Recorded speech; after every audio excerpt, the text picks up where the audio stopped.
Hello student, आज के इस लेक्चर में हम आई फ्रेम या फ्रेम सेट के बारे में जानेंगे। जो फ्रेम सेट था वो HTML4 में वर्क करता था, लेकिन अब HTML5 में इस फ्रेम सेट की जगह पे हम आई फ्रेम इस्तेमाल करते हैं, जो कि आपको दिखाई दे रहा है। ठीक है ना। तो फ्रेम सेट क्या है कि फ्रेम सेट का मतलब है कि हमारा जो ये वेब पेज है इसे अलग अलग भागों में बांटना और 4 के 4 या उससे ज़्यादा जितने भी हमने भाग बनाए हैं उसमें से हर एक पार्ट में अलग अलग वेबसाइट या अलग अलग पेज को लिंक कराना। चलिए आइए इसे शुरू करते हैं।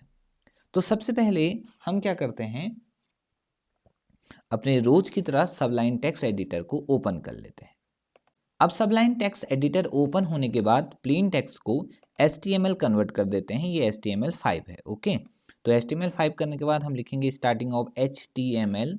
तो यहाँ पर जो ऊपर से लिखा रहा है डॉक्यूमेंट टाइप्स इस टाइप से, तो आप समझ जाना कि ये HTML5 का है। ठीक है, तो हम फ्रेम सेट बना रहे हैं तो हम हेडिंग ही फ्रेम सेट डाल देते हैं। ओके, वैसे जो फ्रेम सेट था जिसको अब हम आई फ्रेम के नाम से जानते थे, वो बॉडी को रिप्लेस करता था। यानी आपको क्या करना होता था कि क्लोजिंग ऑफ हेड के बाद तो फ्रेम सेट लिखना होता था, परंतु बॉडी की ज़रूरत नहीं होती थी। ठीक है, लेकिन हम अब इसे बॉडी के अंदर भी यूज़ कर सकते हैं। फिलहाल हम इसे बिना बॉडी के, जैसे कि एजुअली इसे यूज़ करते हैं, ऐसे यूज़ करके देखते हैं। देखिए, सबसे पहले आपको क्या लिखना है, स्टार्टिंग ऑफ आई फ्रेम लिखना है। ठीक है, देखो आई फ्रेम खुद ही आ गया। Okay, closing of I frame, source डालने को कह रहा है यहाँ पर, तो आप यहाँ पर सोर्स डाल दीजिए। सोर्स मतलब जिस वेबसाइट को आप खोलना चाहते हैं। ठीक है, तो मैं यहाँ पर अपने ही वेबसाइट को खोल देता हूँ, जैसे gurukulalmora.com। ठीक है, या इसमें चाहें तो आप जो आपके पुराने वेब पेजेस हैं, ठीक है, जैसे ये आपने बनाए होंगे, तो इसमें जैसे इंडेक्स है तो आप यहाँ पर इंडेक्स भी डाल सकते हैं, ऐसे कोई दिक्कत नहीं है। हम अपने ऑफलाइन पेजों को भी दिखा सकते हैं, index.html, ये लीजिए, एक ये वाला हो गया। ठीक है, एक और बनाने के बाद इससे पहले हम सेव कर लेते हैं और डेस्कटॉप में जाके मैं फ्रेम सेट लिख देता हूँ, फ्रेम सेट या आई फ्रेम लिख देता हूँ। ठीक है, अब न्यू नेम है तो न्यू ही डाल देते हैं, फ्रेम, तो सेव कर लेते हैं। आइए इसे चेक करते हैं। तो यहाँ पर जो आई फ्रेम है ये, इसे खोल के देखते हैं। तो आप देख रहे हैं कि यहाँ पर जो हमने इंडेक्स वाले में बनाया होगा वो आ चुका है। लेकिन अगर आप इसमें और भी फ्रेम सेट चाहते हैं या आई फ्रेम चाहते हैं तो आपको यही कोडिंग को दोबारा लिखना होगा। तो यहाँ पर आ जाएगा स्टार्टिंग ऑफ आई फ्रेम, देखिए फिर खुद ही आ गया। तो आपको यहाँ पर सोर्स डालना है, तो मैं यहाँ पर अपनी वेबसाइट का नाम डाल देता हूँ कि gurukulalmora.com। ठीक है, और इसे सेव करता हूँ। देखिए ये ऑफलाइन वाला था जो मैंने आपको डेस्कटॉप में दिखाई, ये ऑनलाइन वेबसाइट है। ठीक है, तो जैसे ही हम इसे सेव करते हैं एक और बन जाता है। अब यहाँ पर नेट की ज़रूरत पड़ती है। ठीक है, तो यहाँ पर नेट तो ऑन है, तो एक बार आपको क्या करना होगा कि गुरुकुल अल्मोड़ा को सोर्स में, यहाँ पर गुरुकुल अल्मोड़ा खोल लेते हैं या कोई भी ऑनलाइन वेबसाइट खोलते हैं जैसे लिंक करना चाहते हैं, क्योंकि यहाँ पर आगे से HTTPS लिखा है तो ये भी लिखना जरूरी होता है। तो Ctrl+C कर लेते हैं, इसे हटा लेते हैं। आप देख रहे हैं यहाँ पर भी कुछ नहीं आ रहा है। अब मैं यहाँ पर क्या करता हूँ कि ये सोर्स है, इसको पूरा एड्रेस डालता हूँ जो कि वेबसाइट में खुलता हुआ दिखता है।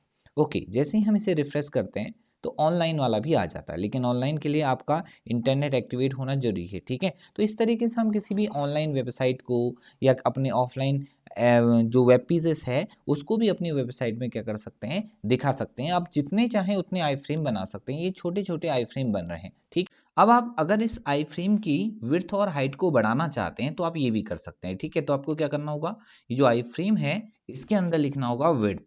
ठीक है, तो विड्थ हम दे देते हैं 300। ठीक है, और इसकी हाइट भी दे सकते हैं, HEI हाइट, हाइट दे देते हैं 300। चलिए भी 300 देते हैं, तो से कंट्रोल सेव कर लेते हैं। ठीक है, तो इसे आउटपुट देख लेते हैं थोड़ा सा। तो ये देखिए आप इसका हाइट और विड्थ 300 बढ़ चुका है। ठीक है, आप इसे और भी बढ़ा सकते हैं, हम दूसरे को भी बढ़ाने की कोशिश करते हैं। तो जैसे हम इसकी हाइट को, विड्थ को और बढ़ा देते हैं। ठीक है, हम इसे कर देते हैं 600 और एक काम करते हैं ऊपर वाले की केवल हाइट बढ़ा लेते हैं। ठीक है, तो हाइट कर लेते हैं हम 300 और इसे सेव कर लेते हैं। ठीक, तो आप देखिए तो इसमें बिल्कुल अलग आ गया, ये एक छोटा और एक बड़ा सा। ठीक है, तो इस तरीके से हम आई फ्रेम की विड्थ और हाइट को भी क्या कर सकते हैं, आप चेंज कर सकते हैं। साथ ही साथ इसमें कुछ और एट्रीब्यूटों का भी इस्तेमाल किया जा सकता है। इस तरीके से हमने इसे ऑटो प्ले दे दिया। ठीक है, अलाउ फुल स्क्रीन दे सकते हैं आप इसे, तो स्पेस करके अलाउ फुल स्क्रीन भी लिख सकते हैं, कोई दिक्कत नहीं है।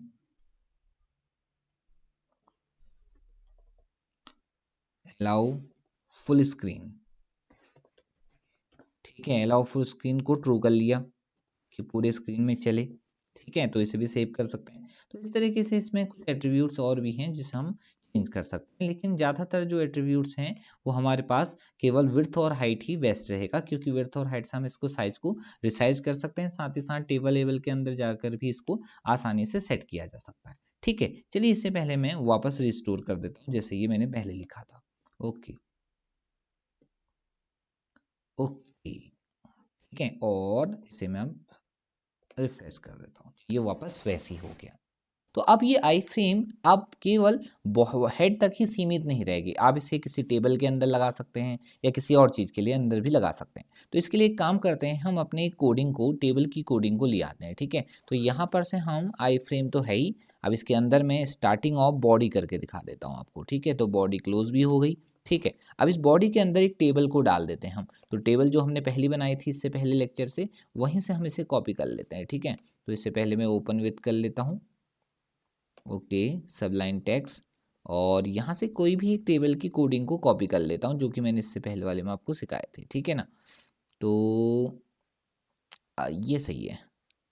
ओके, यहाँ से टेबल उठाते हैं और टेबल क्लोज तक ये रहा, तो मैं इसे कंट्रोल सी कर लेता हूँ, अब इसकी ज़रूरत नहीं है मुझे, और अपना वेब पेज ऑन कर लेता हूँ। तो एक बार इसे दोनों को नीचे करना पड़ेगा शायद। ओके, ये रहा कंट्रोल वी, तो ये पूरी टेबल आ गई जो मैंने पहले लेक्चर में आपको सिखाई थी।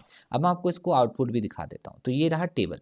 अब इस टेबल में इस मैंगो की जगह पे मैं क्या कर देता हूँ, आई फ्रेम को यूज़ कर देता हूँ। तो आपको ये आई फ्रेम वाले को पूरा उठाना है ऐसे, कंट्रोल सी, और यहाँ पर ये बीजी कलर की हमें ज़रूरत नहीं पड़ेगी।